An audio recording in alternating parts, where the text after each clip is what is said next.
Hey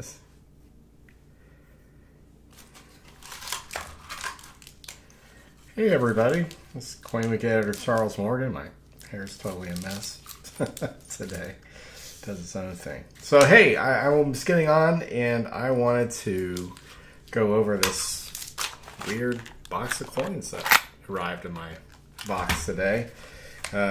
Pretty heavy, it's got a bunch of stuff in it. Oh geez, you see there. And I have no idea, sometimes people send me stuff just for the fun of me having it, I guess. And grab my loop here, and if there's anything neat in here, I'm going to let you know. And I don't know if there is going to be anything neat, but the first thing we have here is a Crescent City 50-cent Brewhouse token, which is made about the cheapest aluminum you can imagine. But 50 cents for a brew. I wonder if it's still redeemable. But anyway, there you go. And I have no idea how old that is. And here we go. There's another piece. A token here. If you can make it out. The 49th state, Alaska. I had it upside down. Maybe it'd look better if I showed it to you right side up. So this says on the back, let's see, good for $1 in trade all year during 59 when Alaska became 49. So the Fairbanks, Alaska, the golden state. All right, that's probably all the big coins. And there's this, let's see, 1, 2, 3, 4, 5 proof nickels. And let's see, are they all the same date? 64. Yeah, so someone sliced and diced a bunch of 64 proof sets and threw about 5 of these nickels together. Might be something cool to give away on Free Coin Day, December 18th, 2021. Oh, cruddy. Old PVC flip. This coin's probably going to feel like it's been like dipped in tar. This is actually a Lyman Low 1837 Hard Times token. It's actually a cool token. There's an auction. I was bidding on one of these. Upcoming sale. This has the turtle with the little crate on the back. What does it say here? It's the illustrious. I follow in the steps of my illustrious predecessor. So this would have been kind of poking fun, I guess, at Martin Van Buren and Andrew Jackson there. And this needs to be conserved if it can. So I'll put this far away from everything else because it's freaking nasty. PVC, man, it's a coin killing machine. All right, what else we got? Ugh, yuck. Thank you for that. It looks like some Mondi tokens here, a little baggy here. They're in pretty cruddy condition, but kind of neat. Let's see if we can figure out what date they are. Oh goodness! Oh, I might be wrong about that. Are there smaller ones? No, I'm definitely wrong. They're not Mondi tokens. Let's see. They are 1 cent coins from Newfoundland from the 40s. 1942, 1943. I just assumed they were something else. Yeah, so there's a little Newfoundland pennies. Really tiny. Okay, here we go. There's a big piece here. Republic of... The lighting's not so good. Costa Rica. Some Costa Rican coin.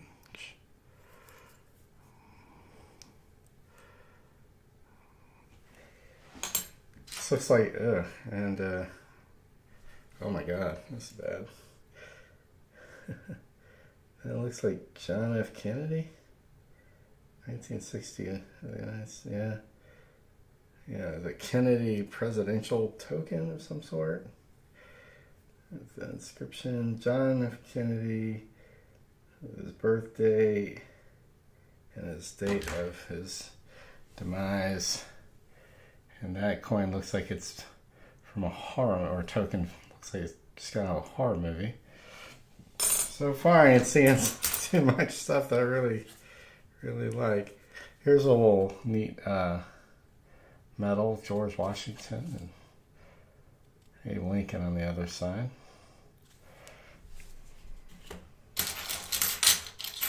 Okay, a little pen. We love Mandela. Okay. So I'll date this to the, what do you think, the 90s? This box. Alright, here's another one of those Costa Rican coins. Much better grade. Still, I don't know, good XF. Wow. Some of the stuff is really hard to see. This is weird. This purports to be a Chinese coin, but I don't believe it's real. It's got this metal kind of, it's like this raised metal plug in the middle on one side. Never seen that on a genuine coin. China. Here's a cool 100 lire from the Vatican. Let's go with the Pope on the reverse. Fully proof-like surfaces. It's 1959. 100 lire. Okay, nicest coin in the bunch so far, guys. All right. This is an Israeli shackle.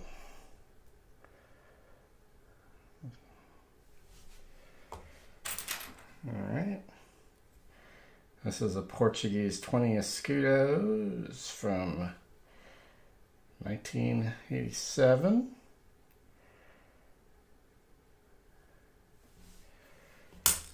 Let's see. Wow. Well, what is this? All right. Okay. All right, so check this out. This is weird. This is a gold-plated 1982 quarter with a counter stamp. You know, if you make it out, this camera isn't really set up for this. So a counter stamp on the back of Washington's head that is his birth year, 1732.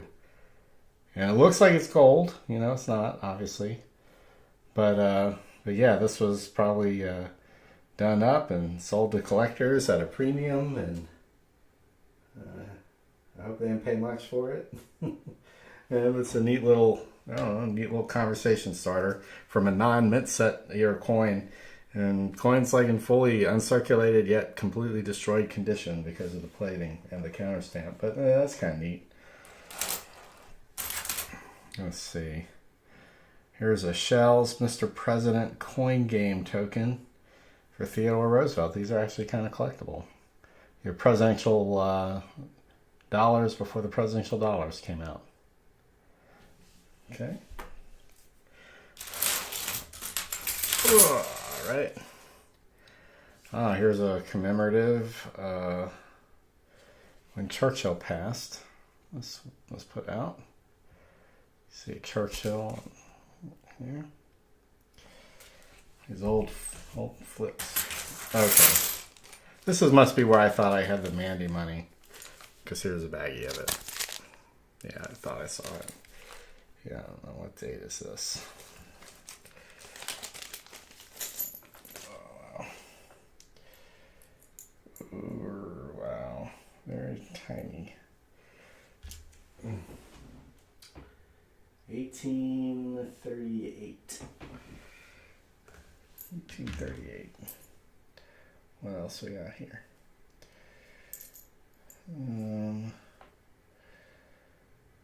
Wow. They had a 43D cent.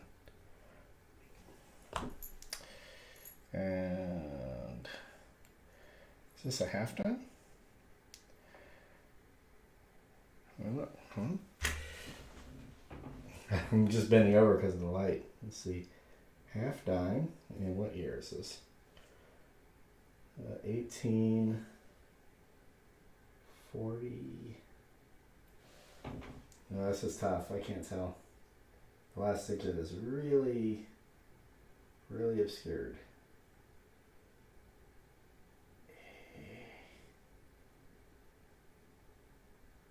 Yeah, it looks like it says 1840. I'm gonna guess that's wrong though. Let me see. Pull out my old red book.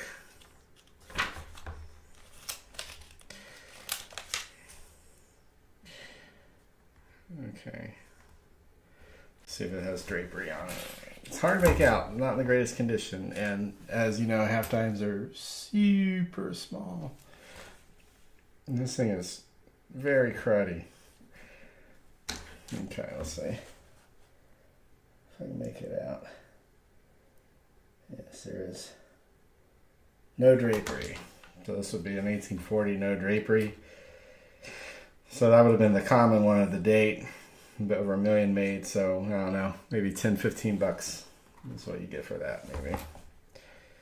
And interesting. Well, you don't see half dime every day in a box of junk coins, so good for me. All right, let's see. All right, we got a. This looks like a pre-64 nickel, maybe. No, this is a 91p. Look at that thing. That's been at the bottom of a coin-operated laundromat for like too long. Let's see what else we got here. Now we got a Buffalo nickel with no date. I saw these, I don't know if I have them around, easy to show you, but I saw these cufflinks from this brand called David Donahue at this upscale clothing store here in Richmond. And they wanted like $200 a pair of these cufflinks. And they had Buffalo nickels. And I guess they were mounted in silver or whatever. Really nothing special about them. And the Buffalo nickels were in like a, very fine condition and 37D date. And I just found it like kind of amazing if you're a high-end brand that you would use like cruddy coins and common dates for your fancy $200 cufflinks. But I tried to explain that to the guys trying to sell them to me because he knew I like coins, but he really didn't get where I was coming from. Here's a pre-war nickel, 41p. Let's see. What else we got? There's another. Here's your cruddy typical in circulation, 43. And if you guys have any questions about coins or anything while I'm doing this, I'll be happy to try to answer them. I won't necessarily have the answers for every question, but I will make an effort. All right, here's a 56D Lincoln cent with some red still on it. Let's see. And here's an Italian 500 lire bimetal coin. Those are always kind of neat. And, oh, there you go. There's an Indian head cent. And this one is from... you can't make out the date.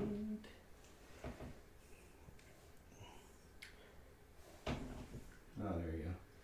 1905. 1905 Indian head cent. And about very good condition. Let's see what we got here. Here's a Deutsches Reichs 10 Pfennig from 1876. It's in about poor condition. There's a Canadian quarter from 1985. I always love the reverse of these. Let's see, here's a question. I have a viewer sent a question about Widow's Mite and found an article on CoinWeek sent, but is there anywhere else I can get info for him? In book form, there's some information in David Hendon's book on biblical coins, and also some information in Ken Brissett's book on coins from the Bible. Those are probably the two best resources if they want in-depth information about Widows mites. But there's probably some articles online and elsewhere. There's a really dark buffalo nickel. And another 19th century. This is an 1876 50 fitting. Well, that gold plate quarter is worth 25 cents for sure. I'm sure you could still spend it. I don't know. As far as a novelty, that's what it's worth. But, you know, as far as a serious collectible, maybe not so much. Although, you know, that counter stamp may be collected in 100 or 200 years. Here's an 1891 5 fitting. German coins of that period are fairly uniform. Here's a Third Reich 10 Pfennig coin. This will go in the trash. Let's see.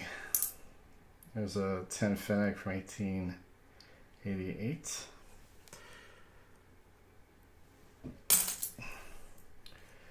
Let's see.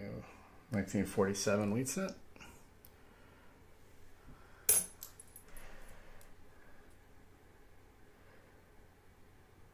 Truth Social.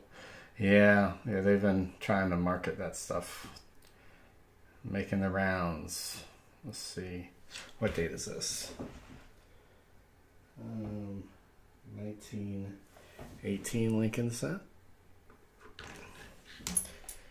And quite a few of these late 1800s German coins. Here's a 5 Pfennig from 1878. Well, since this has been a free box so far, I can't really be too disappointed. It is cool to get that half dime. What is this thing? Let me see. 50. Actually, I have no idea. Francis-ish.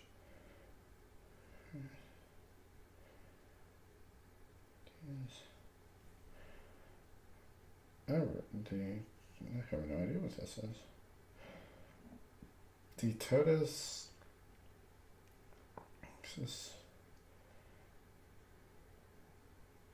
Yeah, it's a neat coin. I don't know what it is. I'm going to have to look it up. I wish this camera was clear enough for you guys to make it out. Take it over here. It's just, yeah, it's hard. It doesn't look like a 50 in the reverse. I don't know. All right, let's see what else. All right, so there's a Italian 100 lire again. Another nice one. Italians make such nice coins. Like Italian mint always have high quality coins. All right, and here's a tax token from Kansas. Interesting.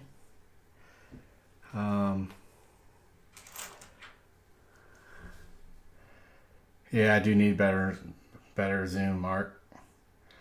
Let's see. Usually I'd have a second camera up. I just didn't set it up. I'm sorry. All right, here's the German Reich 10 Pfennig from 1901.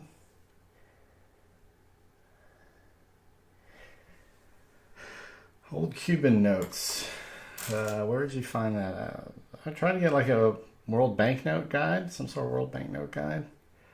Let's see. What are those tax tokens used for? I think the tax tokens were essentially used as credits for people to basically pay taxes when they didn't have a lot of change around. There's probably a lot more written about that in the Token and Metal Society journals over the years. But it was essentially like an emergency type of issue where they would issue these. I'm thinking. I could be wrong. Please correct me in the comments. Let's see. All right, here's a 44D Lincoln cent. All right, I'm just going to see if I can pull out some of the bigger coins. I ain't look at every Lincoln cent here. All right, so here's a 2 pence from 1976. It's got those big fronds on the back. Hey, Birkin here, you can stop trying to sell your tokens, all right, man? Let's see, here's a Reichsmark from 1934.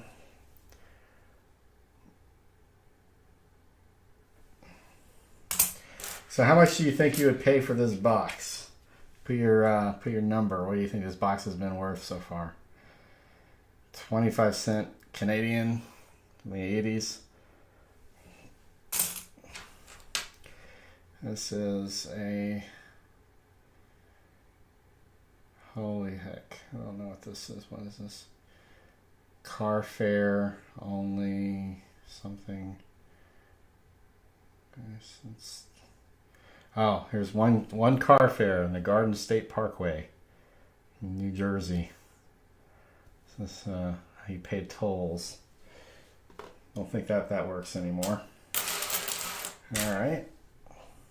I get as many Mexican coins as I'd like to see in a mixed box, but here's a $5 from Mexico. I would say, if I had the time and the funds to really go deep into like an area of numismatics that I haven't yet, it would probably be like early 20th century Mexican coinage and probably Central American coinage, Colombia,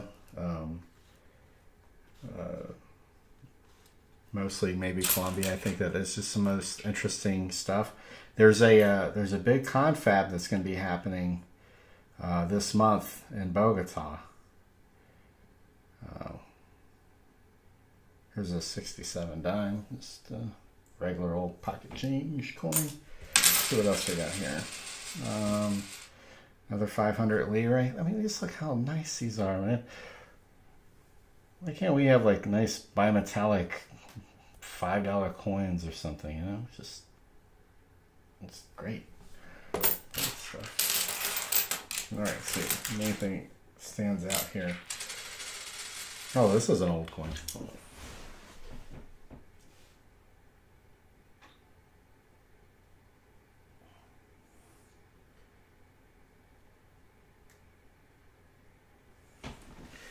It's like I think it's like 1870s 1 guilder.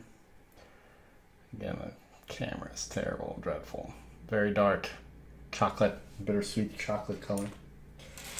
Let's see. The 1930s 6 pence. And that looks like it's got some PVC damage. You see how that PVC burns coins? Really screws them up. Let's see.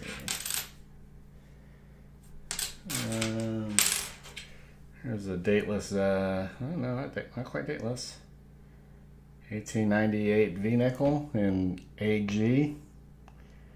This is the kind of thing that would have, it's like a washer at this point. No detail left. Let's see. Here's a hold coin. Can't make it out. It's a silver coin. Another India headset from 1889. Let's see. And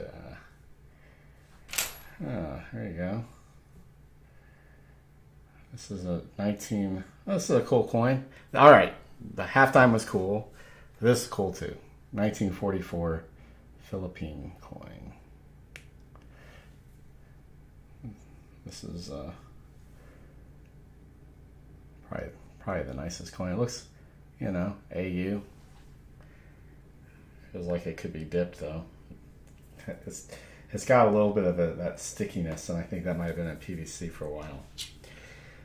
All right, here's another Shell's gas cane. This is Benjamin Harrison. And here's another one. Here's GW. Alright, let's see. Let's see what we got. Here's an old Tippecanoe medal.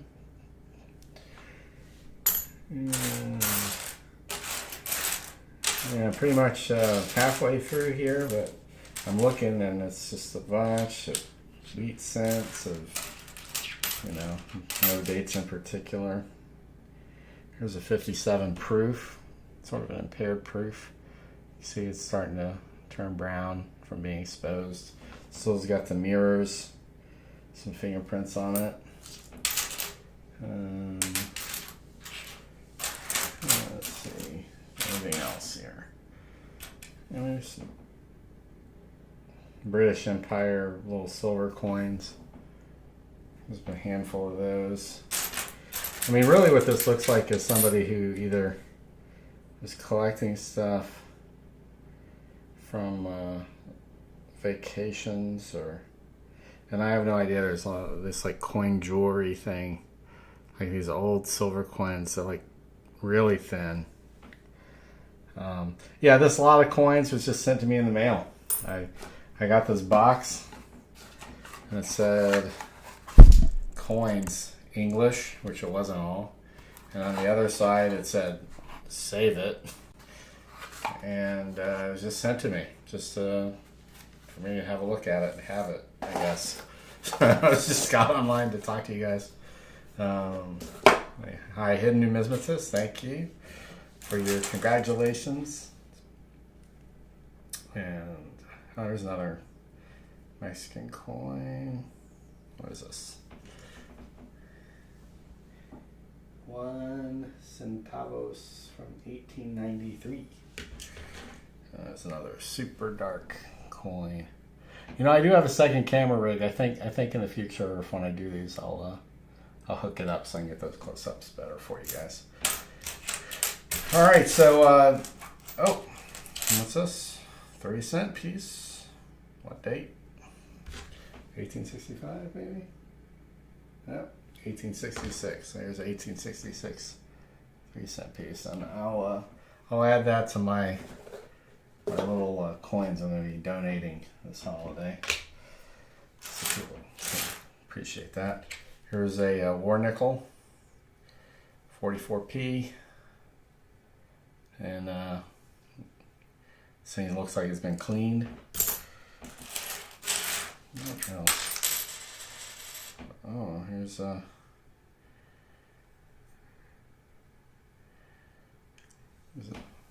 cool coin.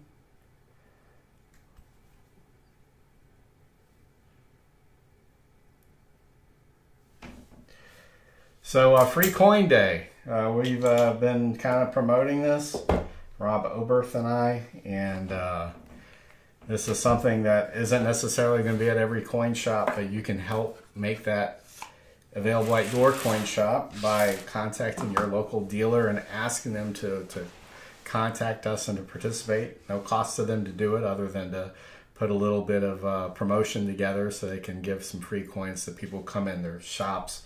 On December 18th, 2021, we're going to try to work with the other organizations in the hobby to make this an annual event for coin collecting and for coin shops. And I think that it's a good idea that the collectors, no matter where they're at in the country, have a day where they can basically get out and go to a shop and communicate with other collectors and share the excitement of the hobby, and maybe get a free coin or some promotional things. Have an opportunity to maybe take advantage of some holiday specials. If the dealers want to sell mint sets or proof sets at a discount or whatever they want to do, however they want to celebrate it. But yeah, we have a list of about 50, 60 dealers already who are participating. Not nearly enough to get the entire country involved like we want it to be. So the way you can help us do that is by contacting your local shop and saying, hey, check out this podcast, check out this video on Coin Help You with Charles Morgan, Rob Oberth, and Daniel. They've talked about it. I've talked about it with Rob on my podcast. We published articles about it. Our friends at Coin World, I think, are going to put something out, and our friends at the ANA are going to put something out to promote it as well. But one of the things that, when I decided to, go beyond what I was doing at CoinWeek and trying to help was to look at ways that the hobby can be more engaged, overall. I think all you collectors are great, and you bring a lot to the table, and I just wanted to create an atmosphere where you guys could share your enthusiasm for coins with like other collectors. Like, coin clubs are a good way to do that, but they just aren't as popular, and I don't think they resonate the same way as they used to. And I think a lot of that has to do with just the formality of it, where you have like officers and scheduled meetings and minutes and all that stuff that goes on. And I think that kind of is cool. And when the audience is serious, self-serious, they want to have that structure. But I think we become very informal, in our culture. And I think we don't necessarily need that anymore.